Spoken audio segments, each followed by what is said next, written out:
Évangile de Jésus-Christ selon saint Jean. En ce temps-là, il y eut un mariage à Cana de Galilée. La mère de Jésus était là. Jésus aussi avait été invité au mariage avec ses disciples. Or, on manqua de vin.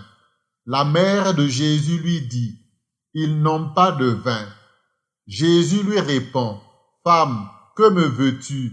Mon heure n'est pas encore venue. » Sa mère dit à ceux qui servaient, « Tout ce qu'il vous dira, faites-le. » Or, il y avait là 6 jarres de pierre pour les purifications rituelles des Juifs, chacune contenant 2 à 3 mesures, c'est-à-dire environ 100 litres.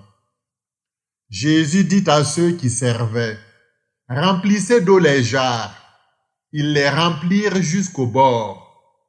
Il leur dit, « Maintenant, puisez et portez-en au maître du repas. » Ils lui emportèrent, et celui-ci goûta l'eau changée en vin. Il ne savait pas d'où venait ce vin, mais ceux qui servaient le savaient bien, eux qui avaient puisé l'eau. Alors, le maître du repas appelle le marié et lui dit, « Tout le monde sert le bon vin en premier, et lorsque les gens ont bien bu, on apporte le moins bon. Mais toi, tu as gardé le bon vin jusqu'à maintenant. » Tel fut le commencement des signes que Jésus accomplit. C'était à Cana de Galilée, il manifesta sa gloire et ses disciples crurent en lui. Après cela, il descendit à Capharnaüm avec sa mère, ses frères et ses disciples, et ils demeurèrent là-bas quelques jours. Nous allons commenter cet évangile du deuxième dimanche du temps ordinaire année C, Jean 2, 1 à 12, en commençant par la première partie de son avant-dernier verset. Tel fut le premier des signes de Jésus, en grec, Taoten et poiesen arken ton semeion ho Jesus. Avant de poursuivre, résolvons un problème de traduction. Si l'adjectif français premier peut être une traduction acceptable du mot grec arché, qui figure dans le texte original, ce mot possède également les significations de commencement, archétype ou modèle. En tenant compte de la richesse de ce mot, l'eau changée en vin est non seulement le premier signe raconté dans l'Évangile selon saint Jean, mais aussi l'archétype et le modèle d'interprétation de tous les autres signes qui y seront décrits. Si l'évangéliste avait voulu insister sur le fait que ce premier signe était chronologiquement le premier des signes de Jésus, il aurait utilisé l'adjectif grec protos et aurait écrit Taoten et poiesen proten ton semeion ho Jesus. Ainsi, si une question posée lors d'un concours biblique était « Quel est le premier miracle de Jésus ?» et qu'un participant répondait « C'est l'eau changée en vin selon Jean 2, 1 à 12 », sa réponse serait incorrecte. La réponse correcte serait « Nous ne savons pas de façon absolue quel est chronologiquement le tout premier miracle de Jésus. » Selon les évangiles, Marc, le plus ancien, et Luc, qui suit son plan, décrivent d'abord l'expulsion d'un esprit impur dans la synagogue de Capharnaüm. Marc 1, 21 à 28, Luc 4, 31 à 37. Matthieu commence par la purification d'un lépreux. Matthieu 8, 1 à 4. Enfin, Jean, le plus récent, commence par l'eau changée en vin. Jean 2, 1 à 12. En tenant compte de la richesse du texte original et de la comparaison entre les évangiles, je préfère traduire Jean 2, 11 de la manière suivante. Tel fut le modèle des signes de Jésus, il l'accomplit à Cana de Galilée, manifesta sa gloire et ses disciples crurent en lui. Ce verset nous enseigne que la transformation de l'eau en vin réalisée par Jésus est un signe. Un signe est une réalité visible, matérielle et immédiate qui renvoie à une autre réalité invisible, immatérielle et située au-delà de la matérialité du signe. Réduire un signe à sa seule matérialité serait une erreur, comme Jésus le souligne en Jean 6, 26 à 27. En vérité, je vous le dis, vous me cherchez non pas parce que vous avez vu des signes, mais parce que vous avez mangé du pain et avez été rassasiés. Travaillez non pour la nourriture qui se perd, mais pour celle qui demeure en vie éternelle, celle que vous donnera le Fils de l'homme. De même que le pain matériel renvoie à une nourriture spirituelle, tous les éléments du récit des noces de Cana renvoient à des réalités plus profondes. Le contexte théologique de Jean 2, 1 à 12. Ce passage illustre une affirmation importante du prologue de Jean. Car la loi fut donnée par Moïse, la grâce et la vérité sont venues par Jésus-Christ. Jean 1, 17. Dans le récit des noces de Cana, Jésus, ses disciples et le bon vin appartiennent à la nouvelle alliance de grâce et de vérité. Les jarres de pierre, l'eau, les serviteurs, le maître du repas, les époux, et dans un premier temps, la mère de Jésus, appartiennent à l'ancienne alliance de la loi dont Moïse est le médiateur. Le récit commence au 3e jour, une expression qui rappelle la révélation de Dieu sur le mont Sinaï. Exode 19, 10 à 11. Le cadre des noces évoque le mariage, symbole de l'alliance entre Dieu et son peuple Israël. Osée 2, 16 à 22, Ézéchiel 16, 8 à 14, Isaïe 54, 5 à 8, Jérémie 2, 2. À Cana, l'épuisement du vin symbolise la fin de l'ancienne alliance. Une alliance renouvelée par Jésus-Christ commence alors.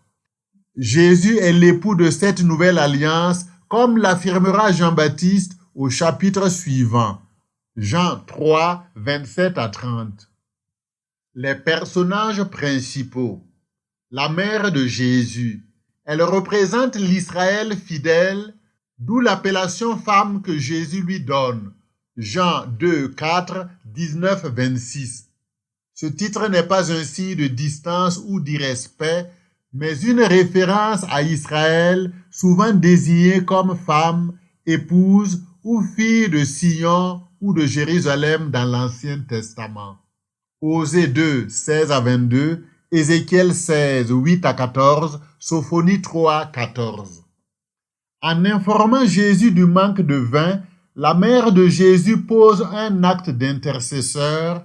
Elle exprime l'épuisement de l'ancienne alliance et l'espoir d'un renouveau. Elle a aussi un rôle de pédagogue qui se manifeste lorsqu'elle dit aux serviteurs « Faites tout ce qu'il vous dira ». Jean 2, 5. Ce conseil rappelle la réponse d'Israël à Dieu au mont Sinaï. Nous ferons tout ce que le Seigneur a dit et nous obéirons. Exode 24, 3 et 7. Les serviteurs. Leur obéissance permet à Jésus de renouveler l'alliance en transformant l'eau des jarres destinée aux purifications juives en vin abondant et meilleur, symbole des temps messianiques. Joël 2, 24, Amos 9, 13 à 14, Isaïe 25, 6. Les serviteurs préfigurent les brebis de Jésus, le bon pasteur, car ils connaissent sa voix et le suivent. Jean 10, 27. Le maître du repas. Il représente les gardiens de l'ancienne alliance. Ignorant l'origine du vin, il préfigure les prêtres, scribes et pharisiens qui ne reconnaissent pas Jésus. Jean 9, 27. En conclusion, dans le récit des noces de Cana, Jésus inaugure la nouvelle alliance qui n'est toutefois pas une rupture radicale, mais une continuité avec l'ancienne alliance. Cette continuité est symbolisée par l'utilisation des jarres de purification et par la présence de la mère de Jésus qui, à la fin du récit, verset 12, rejoint Jésus et le groupe de ses disciples et s'en va avec eux. Ainsi, l'eau changée en vin à Cana est bien plus qu'un miracle. Elle est le modèle des signes de Jésus, annonçant sa gloire et inaugurant la nouvelle alliance de grâce et de vérité. Application à notre vie. Cet épisode des noces de Cana nous invite, en tant que chrétiens, à discerner la profondeur des signes que Dieu place sur notre chemin.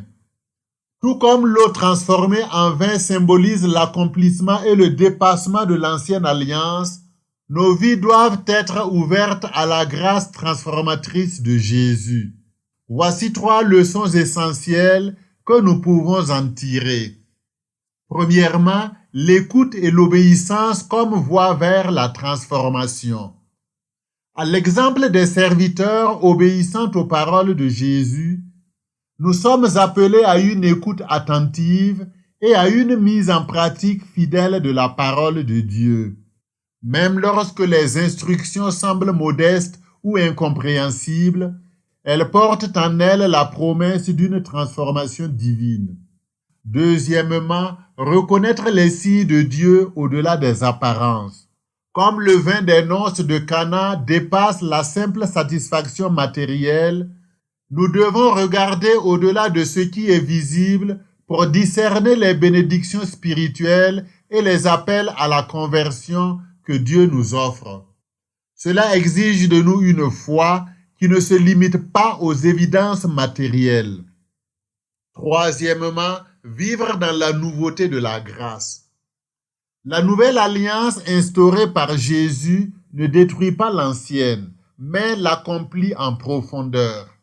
De même, notre foi ne doit pas être figée dans des habitudes anciennes, mais sans cesse renouvelée par la grâce et la vérité qui viennent de Jésus. Cela nous invite à un renouveau constant, à accueillir l'abondance et la joie que Dieu veut pour nous et qui est symbolisée par le meilleur vin offert à la fin du repas. Enfin, l'attitude de la mère de Jésus, modèle d'intercession et de foi confiante, nous enseigne à porter à Dieu nos attentes et celles de notre communauté, tout en nous abandonnant à sa volonté. À Cana, Jésus manifeste sa gloire en répondant aux besoins humains d'une manière inattendue et surabondante. De même, en laissant Jésus agir dans nos vies, nous découvrons une joie et une plénitude qui dépassent tout ce que nous pouvons imaginer. Soyons donc des témoins de cette nouvelle alliance de grâce et de vérité, en vivant chaque jour dans l'espérance et la confiance en celui qui accomplit toutes choses nouvelles.